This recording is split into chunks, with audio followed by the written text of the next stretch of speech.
Le damos la más cordial bienvenida a este programa del Tribunal Electoral del Poder Judicial de la Federación Justicia Electoral a la Semana. ¿Quiere conocer qué es el periodismo judicial, sus retos y cómo ayuda al Tribunal Electoral del Poder Judicial de la Federación y a los tribunales en general? Bueno, pues quédese con nosotros. Acompáñenos, por favor.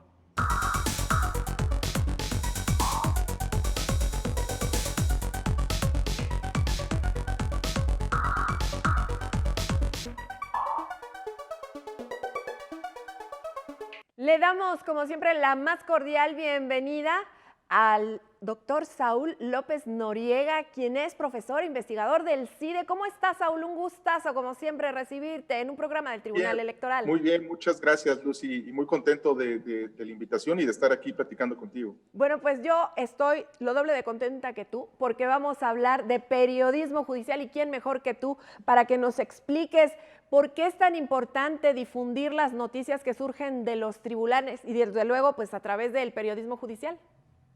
Bueno, digamos, el periodismo judicial es clave para que justamente lo que sucede en los tribunales, que define no solo cuestiones básicas como temas claves como criterios de divorcio, criterios sobre patria potestad que llegan, por ejemplo, a tribunales como la Suprema Corte, sino también las disputas del poder que se definen en el Tribunal Electoral a partir, por supuesto, de criterios legales, a partir de criterios constitucionales. Todo eso se procesa a partir de un lenguaje, de una técnica, que es la técnica jurídica, pero que al final tiene un enorme impacto en la sociedad. Digamos, vemos la sentencia y podemos decir, pues es interesante entre los abogados y demás, pero lo más relevante del periodismo judicial es destacar un poco el so what, o sea, decidió el Tribunal Electoral tal cosa y eso qué implica para nosotros como sociedad. Eso es lo que debe de contarnos el periodismo judicial. Y de ahí que es una herramienta clave para explicar lo que hacen los tribunales, el Tribunal Electoral en concreto, pero no solo eso, Lucy, sino también para tener un contexto más adecuado y propicio para criticar a su vez la labor de los tribunales, ¿no? Exactamente. Diría en breve que eso es la importancia. Al final del día es correcto y nosotros como tribunal pues somos emisor de noticias, ¿no? Somos emisor de información, somos fuente primaria, los tribunales en general. Y esto, bueno, sin duda entra dentro del conocimiento del periodismo judicial. Sí, exacto, digamos, hay un poco la idea de esto de, o sea, ¿por qué un periodismo judicial? Digo, finalmente son órganos públicos, son entidades públicas, ejercen un poder, tienen presupuesto público, son designados por otros órganos los integrantes de los tribunales, y entonces, solo por ese motivo debe de haber el periodismo debe de voltear a ver este tipo de instituciones, como te mencionaba, para escudriñar, para criticarlo. Ahora, el reto es que la crítica sea sofisticada y que sea, digamos, con elementos que justamente están realizando a partir de sus decisiones. Y ese es otro ingrediente clave del periodismo, que es, no solo lo vamos a criticar, sino vamos a dar elementos para hacer más sofisticada y compleja la crítica de su actuación.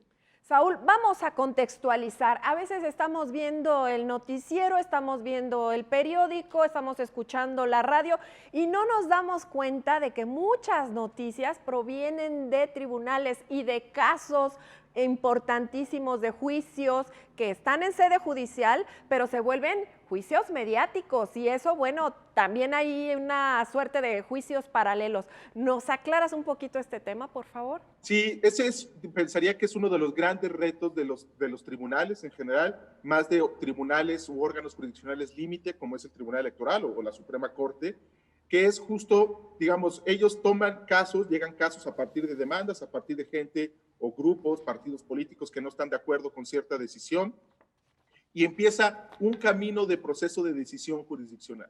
El problema que suele suceder es que ese camino, como debe ser, tiene sus tiempos, sus formas para poder resolverse. Y a su vez, y de ahí que se le llame juicios paralelos, en paralelo hay algo que se llama la opinión pública, que se alimenta de los periódicos, de la radio y la televisión, y ahora de las redes sociales.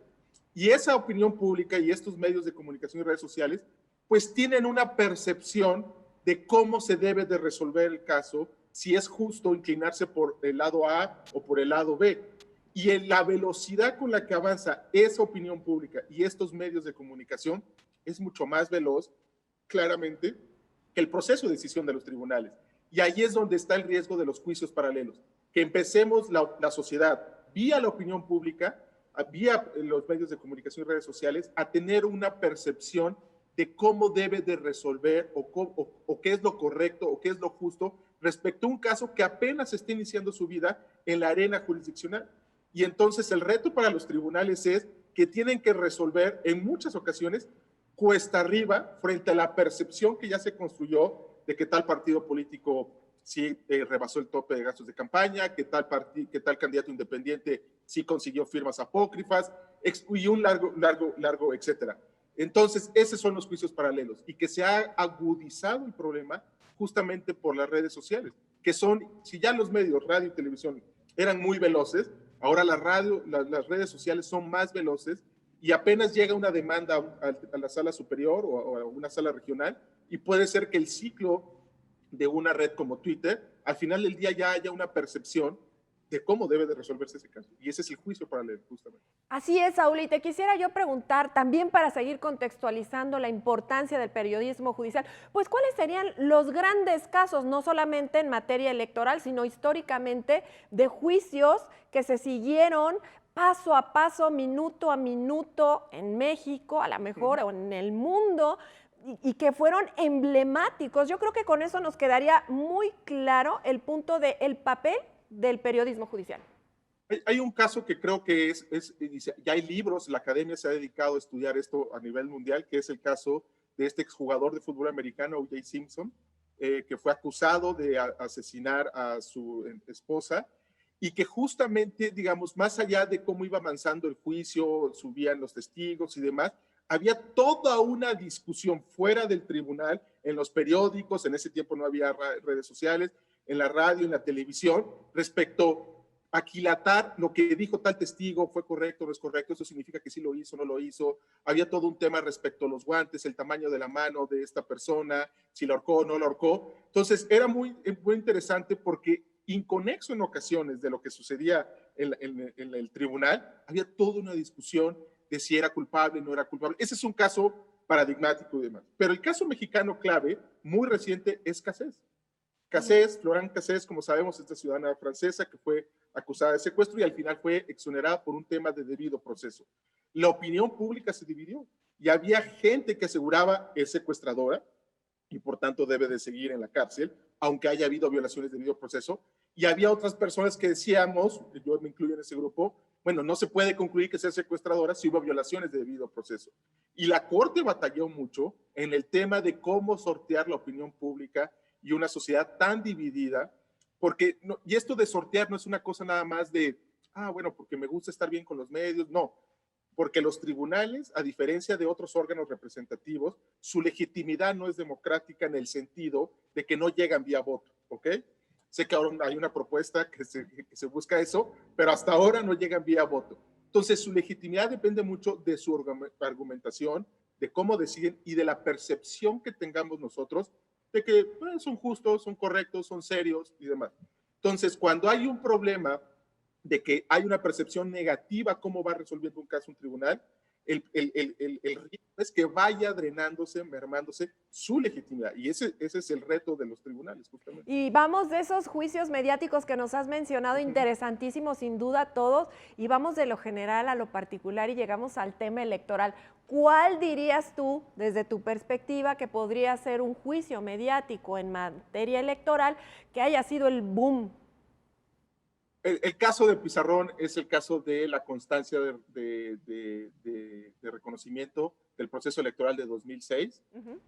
Como sabemos, la diferencia fue menos entre el candidato ganador, finalmente el presidente Calderón, y el segundo lugar, el ahora presidente López Obrador, fue menos de un punto porcentual.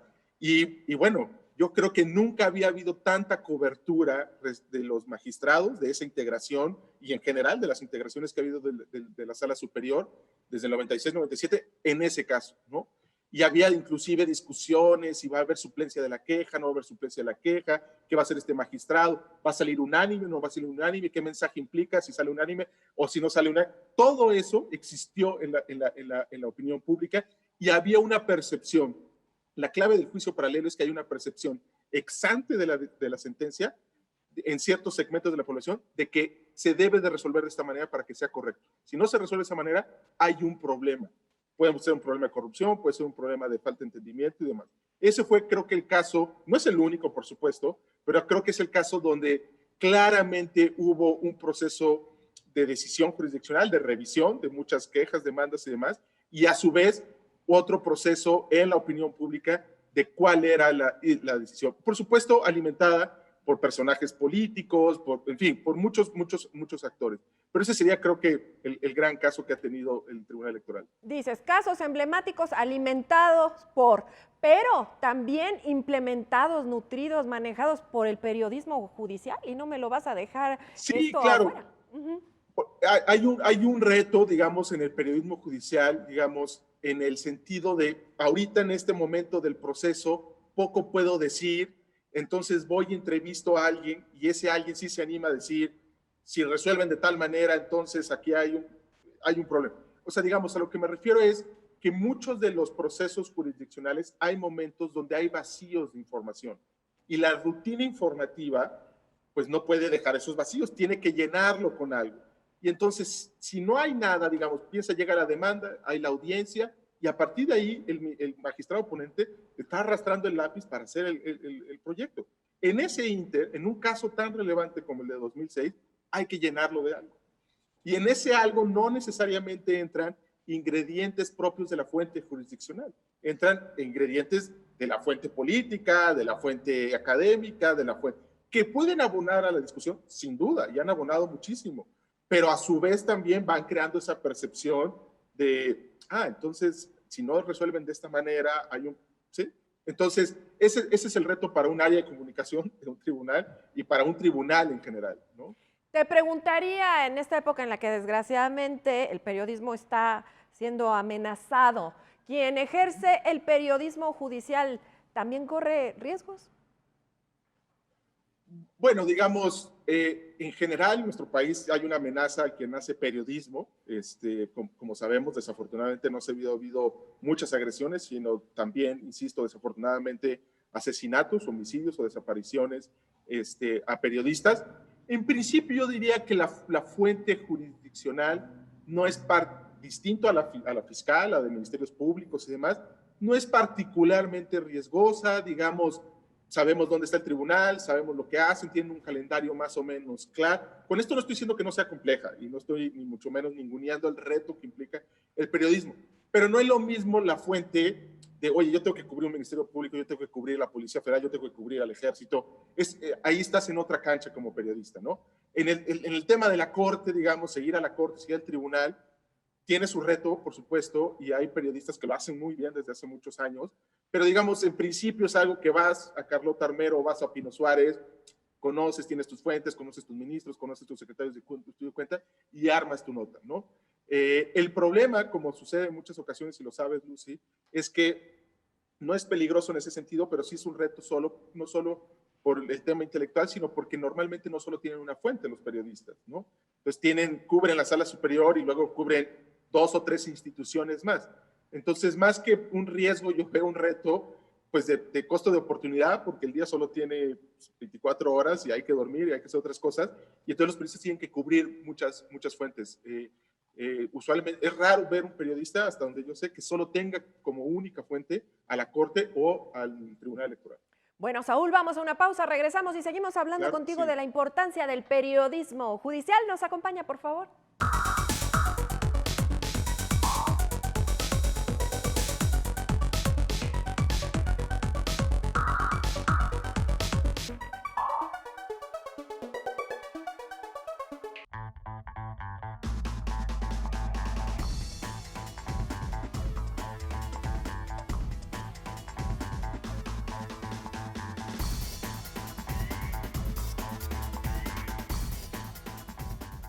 Seguimos conversando con Saúl López respecto al periodismo judicial. 2 cuestiones antes de entrar a un tema muy importante para el Tribunal Electoral, que es precisamente el taller de periodistas.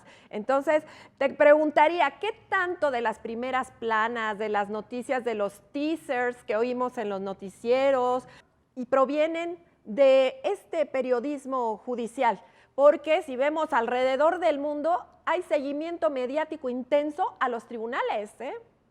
Sí, yo creo que ha aumentado y creo que parte de que ha aumentado el interés periodístico, el interés de las personas en saber qué pasa en los tribunales, en grandes casos y en casos luego pequeños, o sea, pequeños en el sentido de que es algo regional, local y demás, tiene que ver con el proceso de democratización. O sea, si uno revisa las primeras planas de hace unos 30 años, 88, en la década de los 80, principios de los 90, pues había como una gran única fuente, que era el presidente de la República. En cuanto se viene el proceso de democratización, viene una redistribución del poder en muchos actores estatales, también de la sociedad civil, y eso implica que el Tribunal Electoral y la Suprema Corte claramente son instituciones con un enorme poder que inciden en la vida pública y por tanto es inevitable que se voltee a ver qué es lo que están haciendo, ¿no? Es decir, se voltea a verlos porque adquieren relevancia en sus decisiones, adquieren cierta autonomía, adquieren una serie de elementos inconexos a otros actores estatales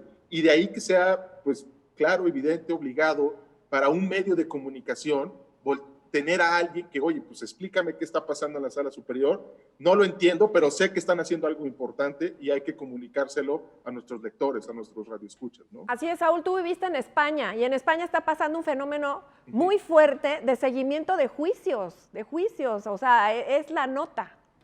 Sí, bueno, ya tiene mucho que vivir en España. Hay una cosa respecto a cómo se siguen los juicios, porque hay un tema muy interesante de discusión de si pueden entrar los medios o no a tribunales.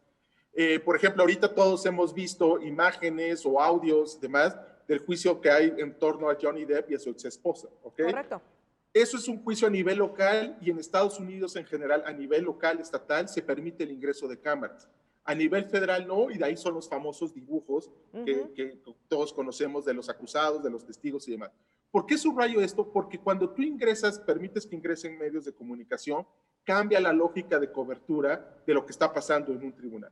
Y eso es relevante subrayarlo porque en nuestros dos principales tribunales, que es la Corte y el Tribunal Electoral, en abono a la transparencia, y creo que de manera acertada, permiten que sus discusiones, deliberaciones, no solo sean públicas, es decir, que uno pudiese ir y meterse y estar ahí sentadito escuchando a los magistrados, sino que aparte son mediáticas. Se transmiten por streaming o hay un canal judicial justamente, y eso cambia mucho la manera como se cubre, porque no es lo mismo tener una sentencia y a partir de la sentencia glosar los argumentos, sino que tienes audio, tienes imagen de las personas que están tomando esas decisiones. Exacto. Y aquí importa mucho el lenguaje escrito, pero también el lenguaje audiovisual importa mucho. Entonces, regresando a tu pregunta muy puntual, el seguimiento depende mucho de cómo las legislaciones permitan claro. si se puede cubrir o no. Por ejemplo, muy rápido para cerrar, en Francia se prohibió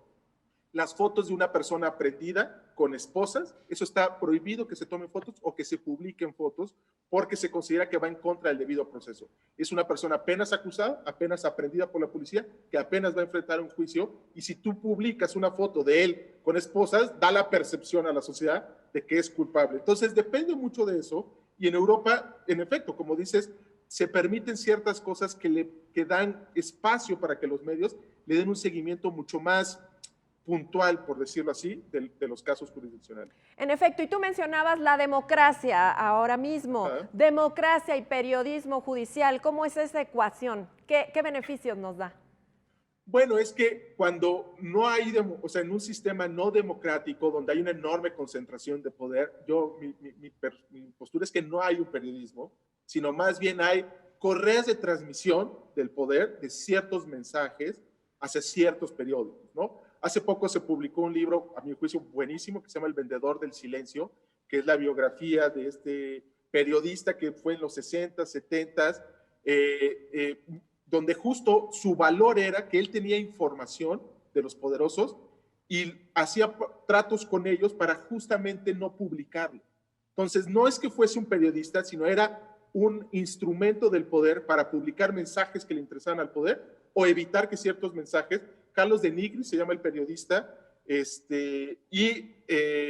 o mensajes que no querían que sucedieran. Cuando viene el proceso de democratización y no hay ningún poder, puede haber coyunturas, pero en general no hay ningún grupo político capaz de controlar todos los medios, inevitablemente se crea un contexto idóneo para que surja el periodismo en general, o se fortalezca, se robustezca, y se surjan periodismos especializados, como hay todo un tema de periodismo especializado económico, y hablando del judicial, porque entonces ya es difícil que los periodistas sean solo transmisores de los mensajes de los poderosos, sino que empiezan a construir sus propias narrativas.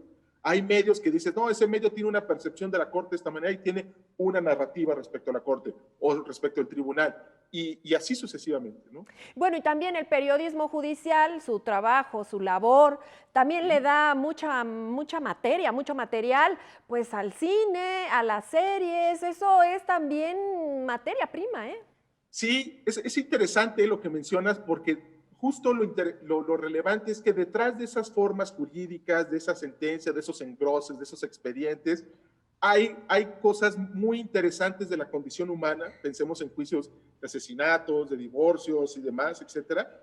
Y también cosas muy interesantes de la pugna por el poder, hablando de casos muy relevantes que llegan a la sala superior, por supuesto, a la Suprema Corte.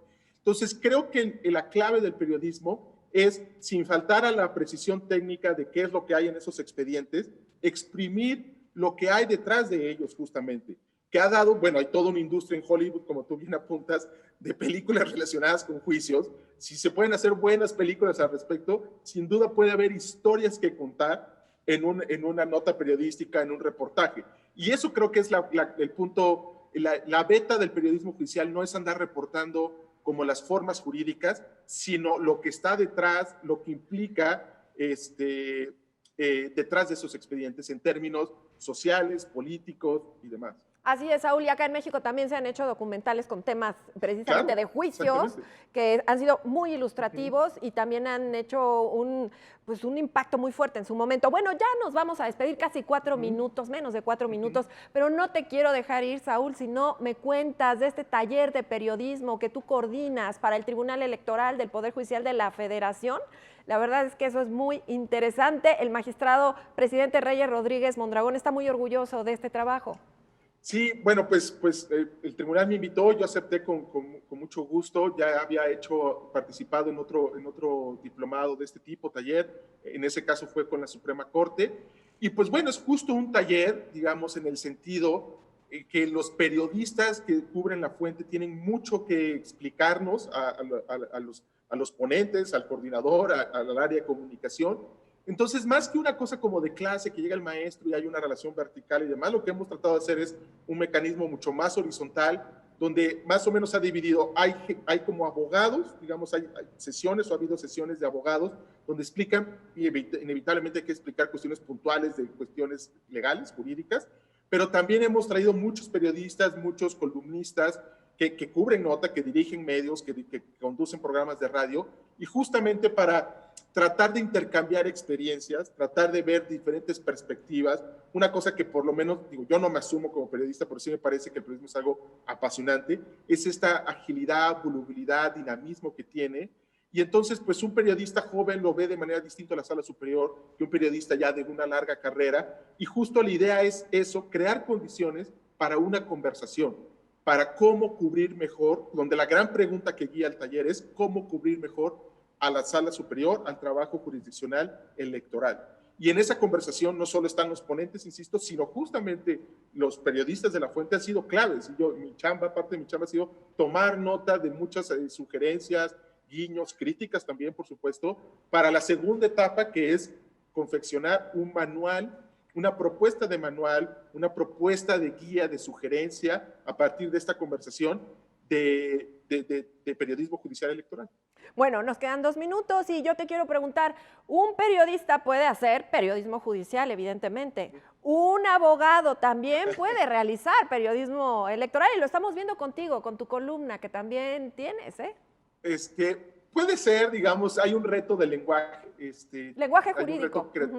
De lenguaje jurídico, de reto creativo. Yo veo que es más fácil, en principio, que un periodista dé el salto a aprender cosas de derecho y haga periodismo judicial electoral, al camino inverso, después de 4 años en la Facultad de Derecho, luego lanzarte eso. Pero sí hay muchos ejemplos. Linda Greenhouse es una referencia icónica en el New York Times, ya se retiró, pero ella cubrió a la Corte de Estados Unidos como 20 años, y ella primero estudió Derecho y luego estudió, creo que una maestría en periodismo, y se convirtió en la gran periodista judicial. Sí se puede en ambos caminos. Hay ejemplos, por supuesto, de periodistas que dan el salto por razones de que les interesa, por razones de su medio, y de algunos abogados que son buenos explicando, que son buenos comunicando. Ahora, nada más puntualizar, es distinto explicar bien una sentencia, en el mejor de los casos, a hacer periodismo. Los periodistas no solo explican bien una sentencia, sino que conocen el funcionamiento del día a día, tienen fuentes, hay un valor agregado que ofrece el periodismo judicial que aún los mejores opinólogos, aún los mejores académicos en términos de explicación no ofrecen, ¿ok? Y eso es justo lo que queremos rescatar en el taller. Hay un valor agregado en el periodismo que hay que exprimir, rescatar y potenciar. Bueno, pues se puede hacer el crossover sin duda, de una área a la otra. Y bueno, pues ya finalmente para cerrar este programa, ¿qué nos dirías respecto al periodismo judicial, el futuro y los retos que enfrentó, pues como todo el mundo, con la COVID encima? Pues mira, yo creo que uno de los retos es un reto que tiene en general el periodismo. El surgimiento de las redes sociales y de nuevas plataformas para comunicar es un reto para el periodismo, y se tiene, el general y el judicial en concreto, y se tiene que reinventar. Digamos, ahora justo en una de las últimas sesiones del taller platicábamos, invitamos a una muy buena periodista, colega Gaby Barkentin, y nos explicaba, por ejemplo, la manera de cómo hacer hilos en Twitter en términos periodísticos, para poder ir narrando lo que pasa en la sala superior y desglosando una sentencia, o ver, por ejemplo, los podcasts que están teniendo mucho auge ahora en nuestro país. Es decir, hay un reto de reinventarse en el lenguaje, en las plataformas, en la manera tan dinámica de que exige cubrir, pero también se mantiene donde hay una necesidad de eso que hace el periodismo, que es explicar y escudriñar para la opinión pública. Yo pienso que por ahí va el reto de reinventarse conforme a las nuevas tecnologías, y que no te gane que el tuitero sea un tuitero que salga por ahí, sea el que sea la referencia para cubrir al Tribunal Electoral. No, más bien que los periodistas se vuelvan expertos también en manejar Twitter, y ellos aprovechen esas plataformas para seguir haciendo su trabajo, que lo han hecho bastante bien. Saúl, ¿crees que la COVID haya cambiado la manera de ejercer el periodismo judicial? Es decir, ¿crees que ya se pueda seguir en línea a todos los tribunales o se tiene que estar a pie de tribunal? Yo creo que sí se pierde algo el hecho de solo estar en tu casa viendo la sesión de la sala superior. Creo que se pierde algo que es justo del periodista. Mira, yo conozco a este cuate, es mi fuente, luego me da un tip. Ese tipo de cosas que pasa en el periodismo, que no lo tiene el académico, no lo tiene el opinólogo, sí se pierde justamente. Y creo que por muchas razones habría que regresar, tal vez digamos híbrido. Hay muchas maneras que ahora justamente se están experimentando de manera exitosa, pero así debería ser. Efectivamente, pues un placer como siempre hablar contigo, Saúl López. Vamos a despedir este programa, te invitamos en una próxima ocasión. Hasta pronto, Saúl. Muchísimas gracias, hasta luego. Hasta pronto, nos vemos aquí en Justicia Electoral a la Semana.